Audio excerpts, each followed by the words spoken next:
Beberapa minggu setelah proklamasi kemerdekaan Indonesia dikumandangkan, situasi di berbagai daerah masih jauh dari stabil. Kekuasaan kolonial telah runtuh, namun kekosongan otoritas melahirkan ketegangan baru.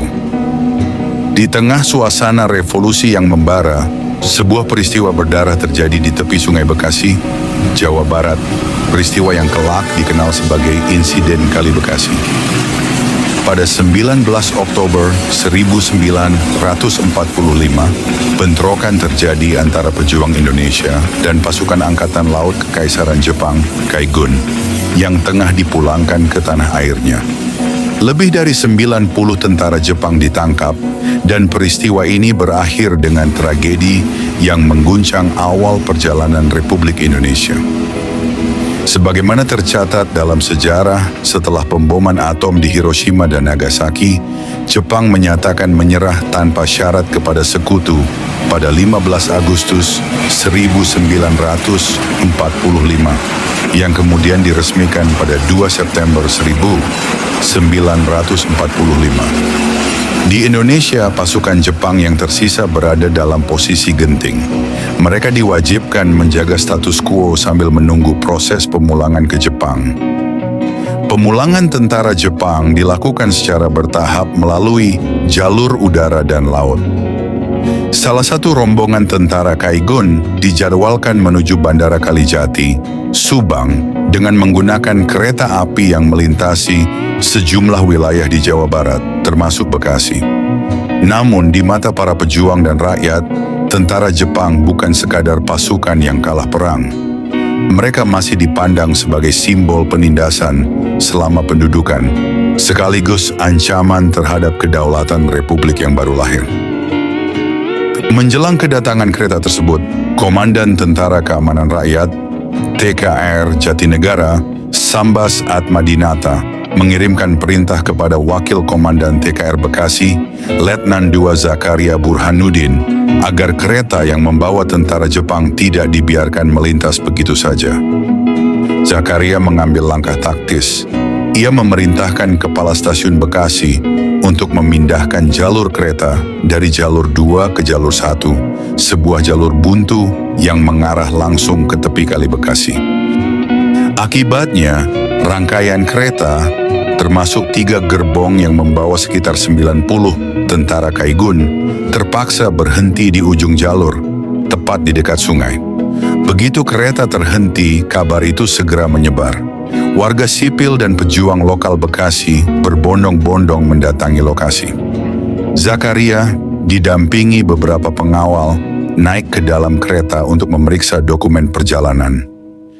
Ia menuntut surat izin resmi dari pemerintah Republik Indonesia. Suasana di dalam gerbong memanas. Ketegangan memuncak ketika seorang tentara Jepang tiba-tiba melepaskan tembakan pistol. Letusan itu menjadi pemicu kekacauan. Rakyat dan pejuang menyerbu kereta. Ratusan orang, sebagian bersenjata seadanya, terlibat dalam pertempuran singkat namun brutal. Dalam waktu singkat, kereta berhasil dikuasai. Senjata api dalam jumlah besar ditemukan dan dirampas. Sebanyak 90 tentara Jepang ditangkap dan kemudian dikurung di sebuah ruang tahanan darurat di belakang gedung stasiun Bekasi. Sekitar 4 jam kemudian, para tawanan dikawal menuju tepi Kali Bekasi oleh Komandan Resimen TKR ke-5, bersama sejumlah pejuang dan warga sipil. Di sanalah tragedi terjadi. Satu persatu para tentara Jepang dieksekusi. Jenazah mereka dibuang ke sungai.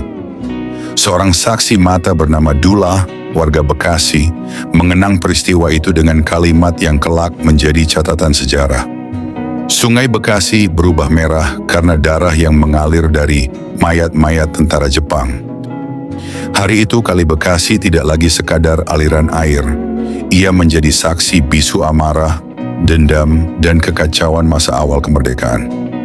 Sementara versi lain menyebutkan, meski surat perintah jalan dari Menteri Luar Negeri Ahmad Subarjo telah diperlihatkan lengkap dengan tanda tangan Presiden Soekarno, amarah rakyat Bekasi tak lagi terbendung. Para tawanan tetap digelandang menuju tepi Kali Bekasi, tempat ketegangan mencapai puncaknya. Di lokasi itu sekitar 15 komandan tentara Jepang bersiap melepaskan tembakan ke arah Zakaria. Namun situasi berubah dalam sekejap. Zakaria lebih dahulu menarik pelatuk senjatanya. Tembakan itu memicu rentetan suara senjata lain. Dalam hitungan detik, bentrokan pun pecah. Pasukan Jepang berhamburan keluar dari 3 gerbong kereta yang mereka tempati. Melihat para komandannya tumbang, prajurit Jepang berusaha merebut senjata yang disimpan di gerbong bagian belakang. Tetapi mereka tak sempat melakukannya. Rakyat Bekasi telah lebih dulu menyerbu. Kepanikan pun melanda. Sebagian prajurit kalang kabut, bahkan ada yang mencoba melarikan diri ke arah Teluk Pucung. Pertempuran berlangsung singkat namun brutal. Dalam waktu hanya beberapa menit, sekitar 90 prajurit Jepang tewas. Jasad-jasad mereka kemudian dibuang ke Kali Bekasi. Sungai itu pun menjadi saksi bisu peristiwa berdarah tersebut. Airnya bercampur darah, memerah oleh tubuh-tubuh prajurit yang gugur. Kabar pembantaian itu segera sampai ke telinga Laksamana Tadashi Maeda, perwira penghubung Angkatan Laut dan Angkatan Darat Kekaisaran Jepang yang sebelumnya dikenal dekat dengan tokoh-tokoh pergerakan Indonesia. Maeda bereaksi keras dan melayangkan protes tajam kepada pemerintah Republik Indonesia. Menanggapi situasi tersebut, Kepala Kepolisian Nasional, Komisaris Jenderal R.S. Sukanto Djokroediatmodjo bersama pejabat Kementerian Luar Negeri Budiarto menemui Maeda. Dalam pertemuan itu, mereka harus menahan luapan emosi sang Laksamana.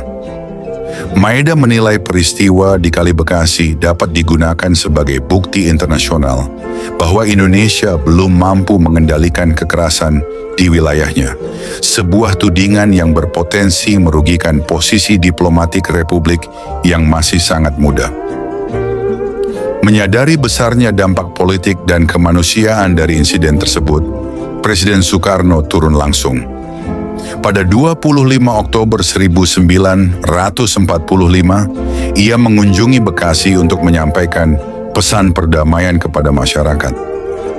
Soekarno meminta rakyat menahan diri dan menegaskan bahwa tindakan kekerasan semacam itu tidak boleh terulang. Ia menekankan pentingnya menjaga martabat bangsa di mata dunia, serta tidak menghalangi proses pemulangan tentara Jepang ke negaranya. Masyarakat Bekasi akhirnya menyatakan kesediaan untuk mematuhi seruan tersebut. Sebagai penanda sejarah sekaligus simbol rekonsiliasi, Monumen Kali Bekasi didirikan pada tahun 1955. Monumen ini terletak di Jalan Insinyur Juanda, Marga Jaya, Bekasi Selatan, di tepi Kali Bekasi, tidak jauh dari Stasiun Bekasi dan jembatan rel kereta api. Monumen ini bukan hanya mengenang peristiwa berdarah 19 Oktober 1945, tetapi juga menjadi simbol perdamaian dan cinta kasih. Pengingat bahwa kemerdekaan Indonesia lahir dari perjuangan keras, namun juga menuntut kebijaksanaan dan kemanusiaan. Peristiwa ini kemudian membawa kita pada pemahaman yang lebih dalam tentang watak bangsa Indonesia. Di tengah luka sejarah yang membekas, rakyat Indonesia pada dasarnya bukanlah bangsa pendendam. Monumen Kali Bekasi berdiri bukan untuk memelihara kebencian, melainkan untuk mengingatkan bahwa kemerdekaan diraih melalui jalan yang terjal, diwarnai pengorbanan, kemarahan, dan ledakan emosi yang kerap tak terelakkan dalam situasi revolusi. Pada masa-masa awal mempertahankan kemerdekaan, keadaan berlangsung serba tidak pasti. Kekuasaan lama runtuh, kekuasaan baru belum sepenuhnya tegak. Hukum belum berjalan sebagaimana mestinya, sementara rasa takut, trauma, dan amarah menumpuk di tengah rakyat. Dalam kondisi seperti itu, batas antara perlawanan dan tragedi kerap menjadi kabur.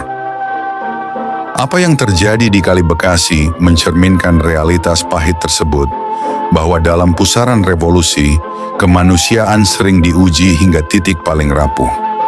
Bagi rakyat Bekasi, peristiwa itu tak bisa dilepaskan dari pengalaman panjang penderitaan selama pendudukan Jepang. Tahun-tahun sebelumnya diisi dengan kerja paksa Romusha, kelaparan, kekerasan, serta penindasan yang menorehkan luka mendalam, sebagaimana dialami masyarakat di berbagai daerah lain di Indonesia. Ketika Jepang menyerah dan kekuasaan mereka runtuh, kemarahan yang terpendam selama bertahun-tahun meledak bersamaan dengan semangat mempertahankan kemerdekaan yang baru saja diproklamasikan. Namun sejarah juga menunjukkan bahwa bangsa Indonesia mampu melampaui masa kelam tersebut. Ingatan akan tragedi tidak diwariskan sebagai dendam, melainkan sebagai pelajaran. Rekonsiliasi, baik secara simbolik maupun nyata, menjadi bagian dari perjalanan bangsa ini untuk menata masa depan. Monumen Kali Bekasi dengan kesunyian dan keteguhannya di tepi sungai menjadi saksi bahwa ingatan dan kemanusiaan dapat berjalan beriringan. Di sanalah sejarah tidak hanya dicatat tetapi direnungkan, bahwa kemerdekaan bukan semata hasil kemenangan senjata, melainkan buah dari kesadaran kolektif untuk belajar dari masa lalu. Dari Kali Bekasi, bangsa ini diingatkan, tragedi boleh dikenang, pengorbanan harus dihormati, tetapi kebencian tidak perlu diwariskan. Sebab Indonesia merdeka bukan untuk mengulang luka, melainkan untuk menjaga kemanusiaan agar tetap hidup di tengah perjalanan sejarah. Hingga kini, setiap tahun masyarakat menggelar tabur bunga di lokasi tersebut, mengenang masa lalu, sekaligus meneguhkan harapan agar tragedi serupa tak pernah terulang.